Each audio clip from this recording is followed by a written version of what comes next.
In today's video, I will be talking about sill surface area to volume ratio.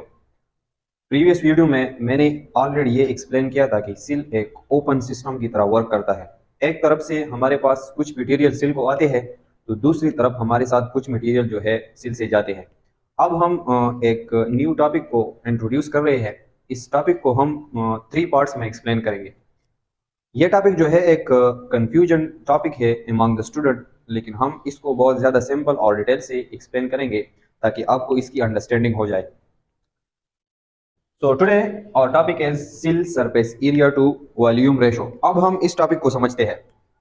सबसे पहले हम ये पढ़ते हैं कि सिल का सरफेस एरिया जो है वो हम किस तरह फाइंड आउट करते हैं और सिल सरफेस एरिया हम किसे कहते हैं।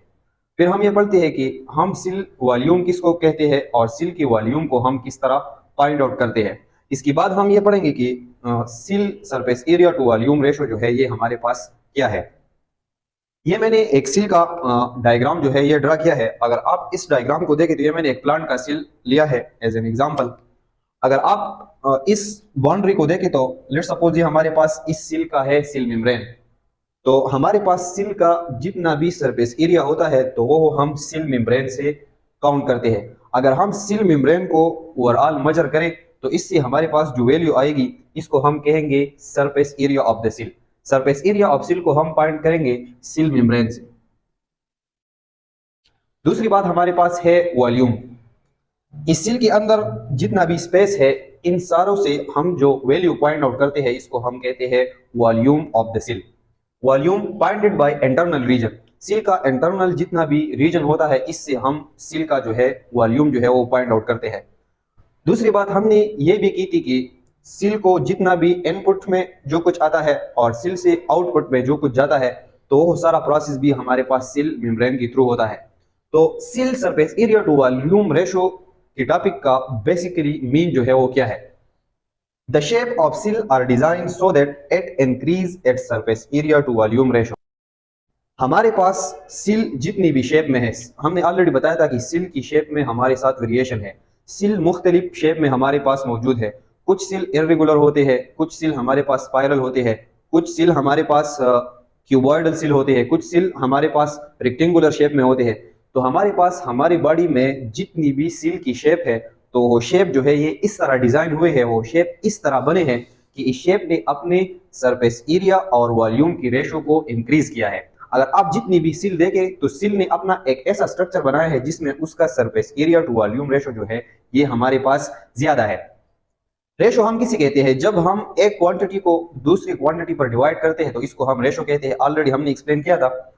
Surface area to volume ratio cell हमारे पास इस तरह करता है कि इसका शेप इस तरह होता है कि इसका जितना भी सरफेस एरिया होता है, इसका जितना भी ये मेम्ब्रेन हम जब मेजर करें और इससे जो वैल्यू आता है और हम फिर इसकी इंटरनल वॉल्यूम पर उस वैल्यू को डिवाइड करें कि इसमें हमारे पास इंटरनल जितना स्पेस है तो सिल हमेशा इस रेशो को इंक्रीज करता है। ये रेशो क्यों इंक्रीज होती है, ये किस तरह इंक्रीज होगी, ये 2 फैक्टर की वजह से हमारे साथ इंक्रीज होगी। More the surface area of cell more will be surface area to volume ratio. अगर आप इस रेशो को देखें, अगर इस रेशो में मैं इस क्वांटिटी को इंक्रीज करूं जो हमारे साथ नॉमिनेटर में है, अगर इस नॉमिनेटर की क्वांटिटी को मैं इंक्रीज करूं तो इस surface area to volume ratio जो है ये हमारे साथ इंक्रीज होता है। तो इसका मतलब ये है कि सिल अपना इस तरह शेप बनाता है कि इसकी सरफेस एरिया जो है ये बहुत ज्यादा होती है। दूसरी बात, least the volume of cell also more will be the surface area to volume ratio. दूसरा काम सिल इस तरह करता है कि अपनी वॉल्यूम को डिक्रीज करता है। इसका जितना ये इंटरनल स्पेस होता है इनको डिक्रीज करता है, इसको कम करता है और अपनी बाउंड्री को, अपनी सिल मेम्ब्रेन की जो एरिया है उनको इंक्रीज करता है। अगर आप देखिए, अगर सिल इस रेशो में अगर हमारे पास ये क्वांटिटी कम हो जाए, अगर सिल में ये रेशो हमारे साथ कम हो जाए, वॉल्यूम जो कम हो जाए, तो इससे भी हमारे पास सिल की surface area to volume ratio जो है वो इंक्रीज होगी। फॉर एग्जांपल अगर मैं आपको ये कॉन्सेप्ट बताऊं, लेट सपोज अगर मैं एक इस तरह एग्जांपल ले लूं कि हमारे पास एक सिल है और उसका जो सिल मेम्ब्रेन का जितना एरिया है वो हमारे पास है 10 और इसका जो वॉल्यूम है वो हमारे पास है 5 माइक्रोमीटर। तो अगर अब हम इसको डिवाइड करें तो इससे हमारे पास एक आंसर आएगा। तो आंसर हमारे पास क्या आएगा, 2। अगर मैं इस तरह करूं कि एक सिल ले लूं और उसका भी हमारे पास सरफेस एरिया है 10 माइक्रोमीटर और मैं और मैं इस तरह करूं कि इस वैल्यू को मैं इंक्रीज करूं, उसकी वॉल्यूम को भी मैं 10 ले लूं, तो इससे हमारे पास क्वांटिटी क्या आएगी 1। इसका मतलब यह है कि मैं डिनोमिनेटर को जितना भी इंक्रीज करता हूं तो हमारे पास cell surface area to volume ratio हमारे साथ कम होती है।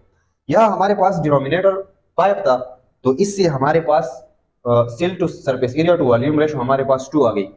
या हमारे पास जो डिनोमिनेटर है वो 10 है, हमने उसको इंक्रीज किया तो हमारे पास cell surface area to volume ratio हमारे पास कम हो गई।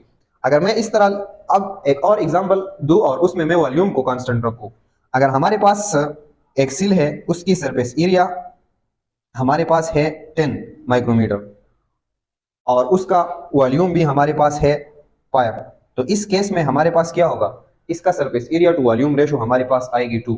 अगर मैं दूसरा सिल ले लूं और मैं इसकी सरफेस एरिया को इंक्रीज करूं, मैं वो 20 ले लूं और वॉल्यूम फिर भी हमारे पास 5 है, तो ये हमारे पास इसकी surface area to volume ratio हमारे पास ज्यादा होगी। अगर मैं सरफेस एरिया को इंक्रीज करता हूं और वॉल्यूम को डिक्रीज करता हूं तो इन दोनों ही फैक्टर से हमारे पास सिल की surface area to volume ratio जो है वो इंक्रीज होती है। सिल हमेशा इस तरह करता है कि अपनी ओवरऑल सिल मेम्ब्रेन की जो सरफेस एरिया है उनको इंक्रीज करता है और इसका जो इंटरनल वॉल्यूम है उसको डिक्रीज करता है। इसकी रिजल्ट में इसकी ओवरऑल जो हमारे पास surface area to volume ratio है वो हमारे साथ इंक्रीज होती है। तो हमारे इस डिस्कशन का कंक्लूजन क्या है, द शेप ऑफ सिल आर डिजाइन सो दैट हमारे साथ सिल की जितनी भी शेप है वो इस तरह बने हैं at increase at surface area की, वो अपनी सरफेस एरिया को इंक्रीज करते हैं एंड डिक्रीज एट्स वॉल्यूम और अपने इंटरनल जो स्पेस है उसको डिक्रीज करता है। उसका इंटरनल स्पेस बनिस्बत उसकी सरफेस एरिया की कम होता है और उसका सरफेस एरिया जो है ये हमारे पास बहुत ज्यादा बड़ा होता है। तो ये था हमारे पास वो इंपॉर्टेंट कॉन्सेप्ट जो हमारे पास इस लेक्चर में है कि cell always increase at surface area and decrease its volume, as a result its overall surface area to volume ratio increases. अब नेक्स्ट वीडियो में हम एक क्यूबिक मॉडल लेंगे और अपने इस आर्गुमेंट को हम एक क्यूबिक मॉडल की थ्रू एक्सप्लेन करेंगे ताकि आपको अंदाजा हो जाए कि किस तरह एक शेप है और उसका सरफेस एरिया इंक्रीज हो रहा है तो किस तरह उसका surface area to volume ratio increase हो रहा है, और अगर एक दूसरा शेप है उसका हमारे साथ वॉल्यूम जो है वो डिक्रीज हो रहा है तो फिर भी हमारे साथ उसकी surface area to volume ratio जो है ये हमारे पास इंक्रीज होगी। तो एक क्यूब मॉडल की थ्रू हम अपने इस आर्गुमेंट को एक्सप्लेन करेंगे नेक्स्ट वीडियो में। फिर हम थर्ड पार्ट में ये एक्सप्लेन करेंगे कि सिल क्यों कौन कौन से शेप में हमारे साथ सिल मौजूद है और उस सिल में ये पॉइंट भी हम एक्सप्लेन करेंगे कि ये सिल क्यों इस तरह करता है, सिल अपनी सरफेस एरिया को क्यों इंक्रीज करता है और अपने वॉल्यूम को क्यों कम करता है, इसका हमारे पास रीजन क्या है।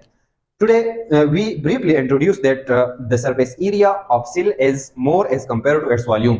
लेकिन आइंदा की अगली वीडियो में हम ये एक्सप्लेन करेंगे कि इसमें एक मॉडल को एक्सप्लेन करेंगे, उसके थ्रू इसको समझेंगे। लास्ट में हम ये पढ़ेंगे कि सिल इस तरह क्यों करता है और सिल किस तरह मुख्तलिफ शेप्स में हमारे साथ पाया जाता है। तो आप इसे स्क्रीनशॉट ले सकते हैं।